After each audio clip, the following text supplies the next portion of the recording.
Hello friends, welcome back to the channel. आशा करता हूँ आप लोग अच्छे होंगे। आज हम स्टार्ट करेंगे बिजनेस सर्विस 4.4। जैसा कि आपने देखा कि हमने पिछले वाले लेक्चर में देखा कि बिजनेस सर्विसेज के क्या क्या फीचर्स हैं, राइट। तो अब हम जानेंगे बिजनेस सर्विसेज के बारे में, बिजनेस सर्विसेज में कि क्या क्या टाइप्स हैं, ठीक है दोस्तों। अगर आप लोग उस वीडियो को नहीं देखें तो जाकर प्लीज़ उस वीडियो को देखें ताकि आपको थोड़ी सी क्लैरिटी मिले, फिर उसके बाद ये वीडियो ज़रूर देखिएगा। सो फ्रेंड्स, चलिए वीडियो को शुरू करते हैं। आप देखते हैं कि बिजनेस सर्विसेज होता क्या है। Business services can not be operated in isolated manner. It requires some activities which facilitate business to grow rapidly. Yes, business services can not operated in isolated manner, मतलब बिजनेस को हम एक तरीके से नहीं चला सकते, ठीक है। मौसम दर मौसम हमें चेंज करना पड़ता है, जैसे मतलब कि जैसे जैसे मौसम चेंज होता रहेगा उसके अनुसार हमें अपना बिजनेस चलाना पड़ता है। जैसे कि अभी हाल ही में देखिए बात करें तो कोरोना का कहर चल रहा था, ठीक है। कोरोना के समय मेडिसिन वाले क्या किए कि मास्क और सैनिटाइज़र रखने लगे। हालांकि उन लोगों के पास सैनिटाइज़र पहले से रहता था, बट कोरोना के समय में वो सारे मेडिकल्स वाले, सारे मेडिकल शॉपकीपर्स सैनिटाइज़र मास्क रखने लगे। क्यों? क्योंकि वैसा समय चल रहा था कि अगर वो लोग अपनी दवाइयों को बेचकर ही काम चलाते तो वैसा उन लोग को गुजारा नहीं हो पाता था। सो फ्रेंड्स, कहने का मतलब इतना ही है कि जैसे जैसे एनवायरनमेंट चेंज होगा वैसे वैसे हमें अपने बिजनेस को चलाना पड़ेगा। Business services are those services which help business to grow and help business to function seamlessly. Okay, business services ऐसे सर्विसेज हैं जो बिजनेस को अच्छी तरह से और स्मूथली ग्रो करने में मदद करती है। अब देखते हैं फ्रेंड्स इसके टाइप्स, बिजनेस सर्विसेज के टाइप्स कितने होते हैं। There are various types of services depending upon their nature and purpose. Yes, बहुत से ऐसे फील्ड्स हैं, बहुत से ऐसे बिजनेस सर्विसेज हैं जो उनके अपने नेचर पर अपने अपने हिसाब से अपने अपने उद्देश्य से चलते हैं, ठीक है। जैसे कि hotel, restaurant, medical, doctor, teacher, ये सब। Some of the important services are follows. अब देखते हैं कि कुछ ऐसी इम्पॉर्टेंट जो सर्विसेज हैं, बिजनेस सर्विसेज, जो हमें आज पढ़ने हैं। जैसे बैंकिंग। बैंकिंग मतलब क्या? बैंकिंग मतलब जो बैंक जो हमें सर्विस देती है। इंश्योरेंस भी हमारे लिए सर्विस है। वेयर हाउसिंग का मतलब ये होता है कि ऐसी जगह जहाँ पर हम ढेर सारे अपने सामान को अच्छी तरह से रख सकें, ओके, विदाउट एनी रिस्क। हाँ, थोड़ा बहुत तो रिस्क होता है बट उतना रिस्क नहीं होता। डोंट वरी, इसके पूरे पॉइंट्स पर banking, insurance, warehousing, transport, communication, इन सब पे एक एक पॉइंट पूरी विस्तार से बताया गया है। तो हम उसे स्टेप बाय स्टेप पढ़ेंगे। अब दोस्तों देखते हैं पहला सेक्टर जो कि है बैंकिंग का। Okay, the term bank comes from the French word. Yes, the bank, जो ये वर्ड है बैंक, ये फ्रेंच वर्ड से लिया गया है। याद रखिएगा दोस्तों, एग्ज़ाम में बहुत ही इंपॉर्टेंट हो जाता है हमें लिखने के लिए कि बैंक क्या है। बैंक्स, अगर कभी भी बैंक से अगर क्वेश्चन आता है तो हमें पहले मीनिंग लिखना है। मीनिंग क्या होता है और ये मतलब क्या होता है उस वर्ड से रिलेटेड। जैसे बैंक से रिलेटेड आया कोई भी क्वेश्चन तो हमें लिखना है कि बैंक का मतलब क्या होता है, फिर उसके बाद वो क्वेश्चन क्या कहता है उसका हमें आंसर देना है। तो जो वर्ड बैंक है वो बैंको वर्ड से लिया गया है, फ्रेंच के बैंको वर्ड से लिया गया है, जिसका मतलब होता है बेंच। बेंच मतलब जो हम लोग बेंच देखते हैं वही bench. Yes, in the earlier days money lenders used to display coins of different currencies in big heaps or benches or tables for the purpose of lending or exchanging। ठीक है friends, अब यहाँ पे क्या बोल रहा है कि जब पहले समय में क्या होता था कि बहुत से ऐसे जो मनी लेंडर यानी कि जो उधार देने वाले थे और जो दुकानदार लोग थे, या फिर सोनार को ले लो, दुकानदार ले लो, कोई भी हो, तो वो लोग के पास एक टेबल रहता था। वो लोग यहाँ पर बैठते थे, ठीक है, यहाँ पर बैठते थे और उनके पास ये टेबल रहता था जिनके नीचे वो लोग अपना पैसा रखते थे, ठीक है, जिसे यहाँ पर लिखा गया है बैंको, जिसका मतलब होता है बेंच। इतना क्लियर है? ओके, सो फ्रेंड्स अब देखते हैं कि मीनिंग, बैंक का मीनिंग क्या होता है। A bank is a financial institution. Bank क्या है? एक फाइनेंशियल संस्था है which deals with deposit and advances. वो क्या करता है? डिपॉजिट करता है और एडवांस में रखता है, एंड अदर रिलेटेड सर्विसेज, और भी अलग से जो सर्विसेज होती हैं वो हमें प्रोवाइड करता है। जैसे कि बैंक हमें क्या करता है? बैंक हमें कौन कौन सी फैसिलिटीज़ देता है बैंक हमें? पहला तो हम इसमें बैंक में डिपॉजिट कर सकते हैं। ठीक है, क्या कर सकते हैं? डिपॉजिट, पहला डिपॉजिट कर सकते हैं, एडवांस में रख सकते हैं, फिक्स डिपॉजिट करा सकते हैं। ठीक है, और ऐसे बहुत सी फैसिलिटीज़ हमें बैंक प्रोवाइड करती है। Bank provides various services related to money और financial requirements of the customer. अब बैंक हमें बहुत सी ऐसे फैसिलिटीज़ देती हैं जैसे कि बैंक लोन, ठीक है, क्रेडिट कार्ड, डेबिट कार्ड, ऐसी बहुत सी फैसिलिटीज़ हमें प्रोवाइड करती हैं। यहाँ पर एक डेफिनेशन दिया गया है बैंकिंग का, जिसे आपको पढ़ना बहुत ज़रूरी है। चलिए दोस्तों, अब देखते हैं कि इस डेफिनेशन का मतलब क्या होता है। As per the Indian banking regulation act 1949, Indian banking regulation act 1914 के तहत ये बताया गया है, banking company means, banking company का मतलब क्या होता है? एनी कंपनी, ऐसी company which transacts the business of banking in India and the word banking has been defined as. तो मतलब ये कि ऐसी कंपनी जो ट्रांजैक्ट्स करती है ऑफ द बिजनेस के related in the banking, okay, bank में, इसको कैसे बताया गया है? Accepting for the purpose of lending, क्या करती है? पैसा लेती है और वही पैसा किसी और को बड़े पैमाने पर इन्वेस्ट करती है, जिसकी वजह से वो उसका इन्वेस्टमेंट, बैंक का इन्वेस्टमेंट हमें उसे प्रॉफिट दिलाए, बाद में वही हमें इंटरेस्ट के तौर पे हमें वो प्रोवाइड करेगी एज अ लोन। जिसको जो प्रॉब्लम होगा वो लोन फैसिलिटी लेगा। Investment of deposits of money from the public, repayable on demand और otherwise, and withdrawal by cheque, draft, order और अदरवाइज। तो यहाँ पे क्या दिया है? बैंक हमसे पैसा लेती है, उसी पैसे को किसी और जगह पे इन्वेस्ट करती है। इन्वेस्ट करने के बाद जो भी इंटरेस्ट, जो भी इन्वेस्टमेंट में उसके प्रॉफिट होता है, उस प्रॉफिट को हमें, यानी कि अपने कस्टमर को अच्छे से फैसिलिटीज़ देती है, जिसे हम लोन के तौर पे भी समझ सकते हैं। ठीक है,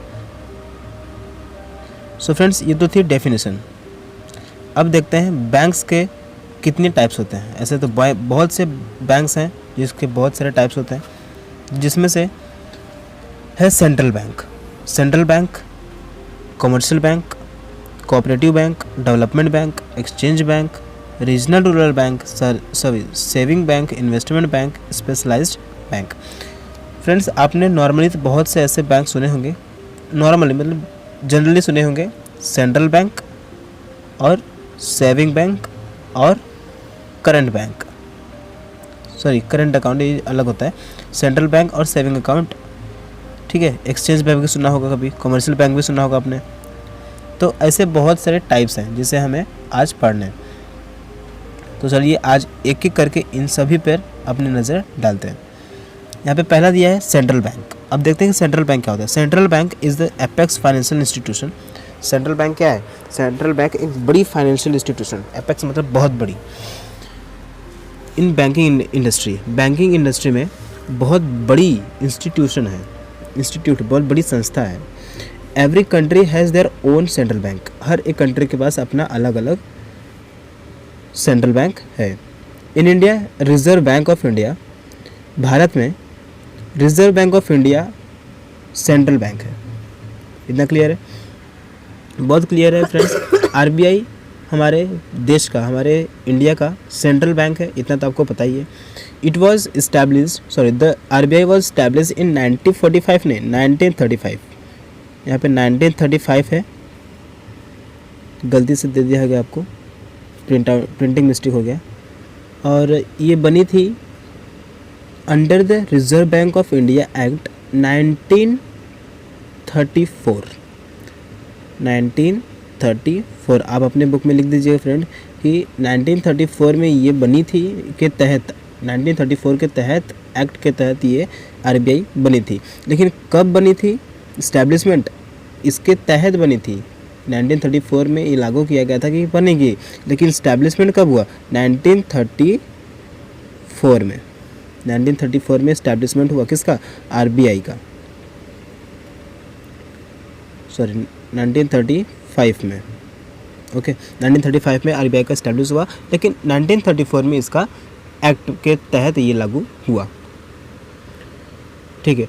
some functions of RBI as follows. अब आरबीआई करता क्या है? अब तो हमें बहुत सारी जानकारी मिल गई कि आरबीआई ही हमारे देश की सेंट्रल बैंक है, केंद्रीय बैंक है।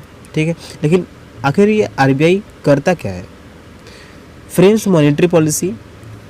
मॉनेटरी पॉलिसी मतलब फाइनेंस रिलेटेड, पैसों से रिलेटेड जैसे कुछ भी अगर इंस्ट्रक्शन, कुछ भी अगर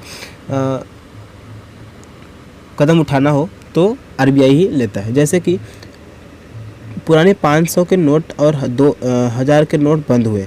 ठीक है, तो मोदी जी और आरबीआई बैठकर समझौता कर रहे थे कि हमें 500 एंड 1000 का नोट बंद करना है। यानी कि कहने का मतलब ये है कि आरबीआई मॉनेटरी पॉलिसी को बनाती है। ठीक है, कौन से नोट पे क्या करना है, ये सारी सिस्टम, सारे इंस्ट्रक्शंस कौन लगाता है? आरबीआई लगाती है। Issue currency notes. अब ये कौन से नोट बनाएगी? नोट सिर्फ बनाती है, नोट। ठीक है, notes, currency notes, only notes बनाती है RBI. Acts as a banker to the government. ये कैसा काम करती है? गवर्नमेंट के लिए, गवर्नमेंट का ये बैंक है। क्या है? गवर्नमेंट का बैंक है। ऐसा काम करती है कि गवर्नमेंट का ही बैंक है ये, इसमें किसी और का शासन नहीं है, सिर्फ और सिर्फ गवर्नमेंट ही इसके ऊपर अपनी रूल्स एंड रेगुलेशन लगा सकती है। Act as a bankers bank. अब ऐसा काम करती है कि सबके मतलब सारे बैंकों की, जैसे कि एक्सिस बैंक, आईसीआईसीआई बैंक, ऐसे बहुत सारे बैंक्स हैं जिनका ये बैंकर्स बैंक है, यानी कि सारे बैंकों का हेड है, मैनेजर है, ये बाप है बोल सकते हैं। Commercial and other banks in India. Bankers to the commercial bank and other bank, यानी कि कमर्शियल बैंक का हो चाहे वो किसी भी बैंक का हो, ये सारे बैंकों का बाप है। ठीक है, इतना क्लियर है। अब देखते हैं कमर्शियल बैंक। फर्स्ट तो हमने देख लिया कि वो सेंट्रल बैंक होता है, राइट। सेंट्रल बैंक में हमने देखा कि सेंट्रल बैंक है हमारे इंडिया का है आरबीआई। आरबीआई एस्टेब्लिश हुआ था 1935 में, और किसके तहत, कौन से तहत हुआ था? Reserve bank of India act 1934 के तहत ये बना था। ठीक है, अब देखते हैं कमर्शियल बैंक। कमर्शियल बैंक क्या होता है? A commercial bank plays an important role in the economic and social development of a country. Okay, commercial bank हमारे देश में बहुत ही बड़ा, बहुत ही मेजर इम्पॉर्टेंट रोल प्ले करता है। किस प्रकार से? हमारे सोशल डेवलपमेंट को, हमारे सोशल को डेवलपमेंट कराने के लिए और हमारे इकोनॉमिक को भी डेवलपमेंट कराने के लिए बहुत ही बड़ा इम्पॉर्टेंट रोल प्ले करता है commercial bank. Commercial bank performs important functions such as primary functions. अब कमर्शियल बैंक कौन से वर्क्स परफॉर्म करती हैं? Accepting of deposits and lending of money.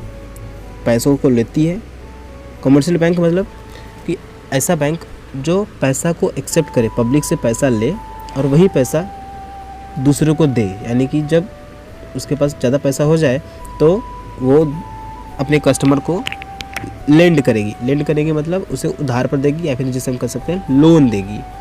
ठीक है, एंड सेकेंडरी फंक्शन, इसका तो ये था प्राइमरी फंक्शन था, लेकिन इसका सेकेंडरी फंक्शन क्या है?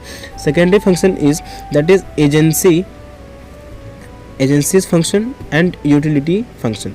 इसका सेकेंड फंक्शन क्या है कि ये एजेंसी फंक्शन करती है, यानी कि लोन देती है और इसके जितने भी ब्रोकर रहते हैं इसके ऊपर काम करती है। एंड यूटिलिटी फंक्शन, इसकी हमें उपयोगिताएं, हमें फैसिलिटीज़ मिलती हैं इसके। ठीक है, in India commercial banks are divided into 3 groups. Bharat में कमर्शियल बैंक 3 प्रकार से विभाजित है। जैसे public sector bank where majority of capital is held by the government such as bank of India, state bank of India etcetera. Public sector bank पहला group है इसका, public sector bank. Public sector मतलब क्या समझ आता है दोस्तों? Public sector मतलब कि सिर्फ और सिर्फ पब्लिक का, ठीक है, पब्लिक जिसमें पब्लिक आसानी से अपना लेन देन कर सकती है, जिसमें पब्लिक का पूरा मेजॉरिटी रहता है, ज़्यादा से ज़्यादा कैपिटल रहता है, ठीक है। जैसे कि एक्सिस बैंक ले लीजिए, सॉरी बैंक ऑफ इंडिया ले लीजिए, बैंक ऑफ इंडिया और स्टेट बैंक ऑफ इंडिया ये अलग अलग है, ठीक है। तो ये पब्लिक सेक्टर बैंक हो गए। पब्लिक सेक्टर मतलब जो गवर्नमेंट चलाती है, ठीक है। अब दूसरा सेक्टर है, दूसरा ग्रुप है प्राइवेट सेक्टर। प्राइवेट सेक्टर का मतलब ये होता है कि ऐसा सेक्टर, ऐसा बैंक जो सिर्फ और सिर्फ एक या फिर ग्रुप ऑफ इंडिविजुअल्स चलाए, जैसे कि एक्सिस बैंक, HDFC बैंक, ऐसे बहुत से बैंक्स हैं जो एक पर्सन बंदा चलाता है, एक इंडिविजुअल चलाता है, या फिर हम कह सकते हैं कि वो ग्रुप चलाती है, ओके। अब थर्ड ग्रुप है foreign bank. Foreign bank are those bank which are established outside but this banks have branches in India. ऐसा बैंक जो स्टैब्लिश हुआ था अमेरिका में, लेकिन उसके ब्रांचेस कहाँ हैं? इंडिया में है, ठीक है। हुआ था अमेरिका में स्टैब्लिश, लेकिन हमारे काम क्या कर रहे हैं भैया लोग? अमेरिका में, ठीक है। मान लीजिए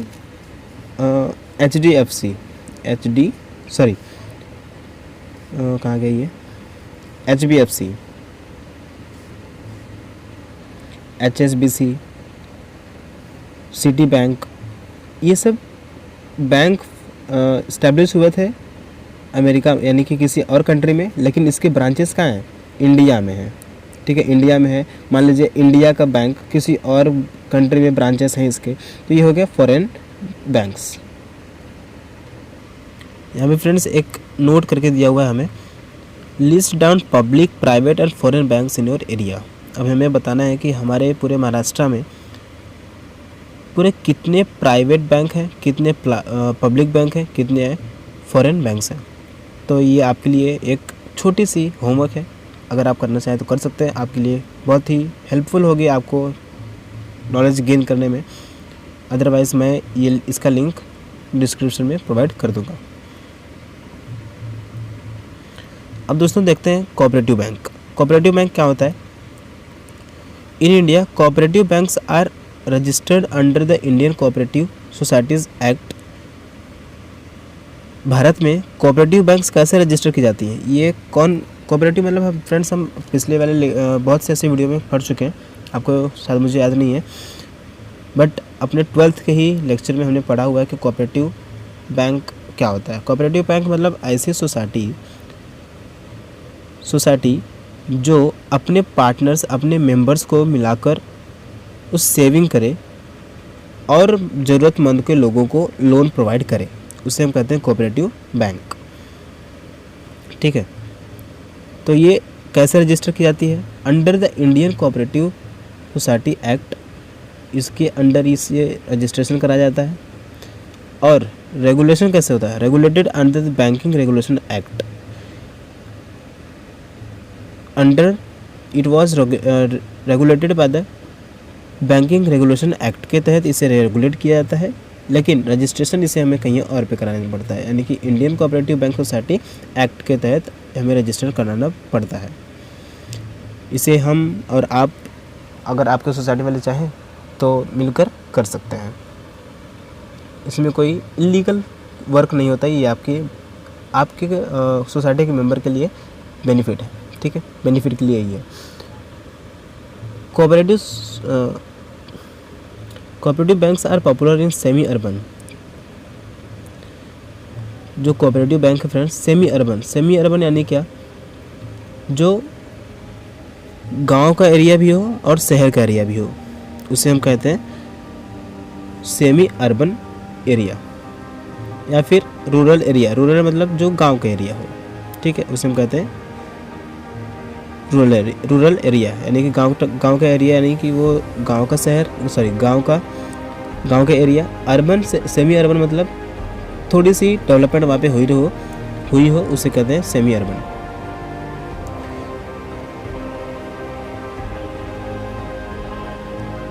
इतना क्लियर है? आगे देखते हैं। The main aim of cooperative bank is to provide credit to economically backward people, farmers and scale units. तो इसका एग्जैक्ट एम क्या है, इसका उद्देश्य क्या, क्यों ये बनता है, कोऑपरेटिव बैंक क्यों बनता है? इसका ये उद्देश्य है कि जितने भी लोग या फिर फार्मर्स या फिर किसान, छोटे यूनिट के लोग फाइनेंशियली अगर वो वीक हैं, इकोनॉमिकली अगर वो बैकवर्ड हैं, तो उन्हें ये लोन प्रोवाइड करेगी, वो भी कम इंटरेस्ट पे। मान लीजिए आपके एरिया में एक बंदा है, उसकी फैमिली है, लेकिन वो बहुत गरीब घराने का है, ठीक है, पैसा बहुत कम कमाता है। तो अगर आपकी कोऑपरेटिव बैंक, अगर आपकी सोसाइटी चाहे तो पैसा जमा करके उसे हम लोन दे सकते हैं, लेकिन उसे हम कम इंटरेस्ट पे, जैसे 0.5 इंटरेस्ट पे उसे लोन देंगे, तो वो अफोर्ड कर पाएगा, आसानी से भर पाएगा, उसकी भी जो नीड्स होंगी वो अच्छे से पूरी हो जाएंगी। तो ये होता है cooperative bank. Generally the cooperative bank works at different 3 levels. वैसे आमतौर पर देखा जाए तो ये जो कोऑपरेटिव बैंक है वो 3 प्रकार के लेवल पर काम करती है। जैसे कि प्राइमरी क्रेडिट सोसाइटी मतलब विलेज लेवल पर, जो विलेज लेवल पर काम करे उसे हम कहते हैं primary credit society. They collect deposit from the members of common public, यानी कि ये कॉमन पब्लिक से ये डिपॉजिट्स कलेक्ट करती है। They also get funds from the state cooperative bank and district cooperative banks for the purpose of lending. तो अगर उन्हें लोन किसी को देना है तो वो कहाँ से संपर्क करती हैं? स्टेट कोऑपरेटिव बैंक से, या फिर वो डिस्ट्रिक्ट कोऑपरेटिव बैंक से भी लोन लेती हैं, ताकि वो अपने कस्टमर को प्रोवाइड कर सके। नेक्स्ट है डिस्ट्रिक्ट सेंट्रल कोऑपरेटिव बैंक। अब ये क्या करती हैं? This banks operate this at the district level. ये डिस्ट्रिक्ट है तो डिस्ट्रिक्ट लेवल पे काम करेंगे। They obtain deposit from the public at the district level and also get funds from the state cooperative bank for the purpose of lending. यानी कि ये सिर्फ और सिर्फ स्टेट कोऑपरेटिव बैंक से फंड्स लेती हैं। नेक्स्ट है state cooperative bank. State cooperative मतलब स्टेट से। This bank operate at the state level. They provide funds to central cooperative bank. State level किसको प्रोवाइड करती है? सेंट्रल कोऑपरेटिव बैंक को फंड्स प्रोवाइड करती हैं। ये किसी से लेती नहीं है, लेती होंगी लेकिन किससे लेंगी? आरबीआई से लेंगी ये। And primary credit societies as required. अगर प्राइमरी क्रेडिट सोसाइटी और डिस्ट्रिक्ट सेंट्रल कोऑपरेटिव बैंक्स को अगर ज़रूरत पड़ी तो ये बैंक यानी कि स्टेट कोऑपरेटिव बैंक उन्हें प्रोवाइड करती हैं। तो दोस्तों आज के लिए इतना ही। अब नेक्स्ट वीडियो में हम पढ़ेंगे इंडस्ट्रियल डेवलपमेंट बैंक। आशा करता हूँ आपको ये वीडियो समझ में आया होगा। नहीं समझ में आया तो एक बार फिर से ज़रूर देखिएगा, और वीडियो अच्छा लगा तो लाइक शेयर एंड सब्सक्राइब जरूर कीजिएगा। पढ़ते रहिए, सीखते रहिए।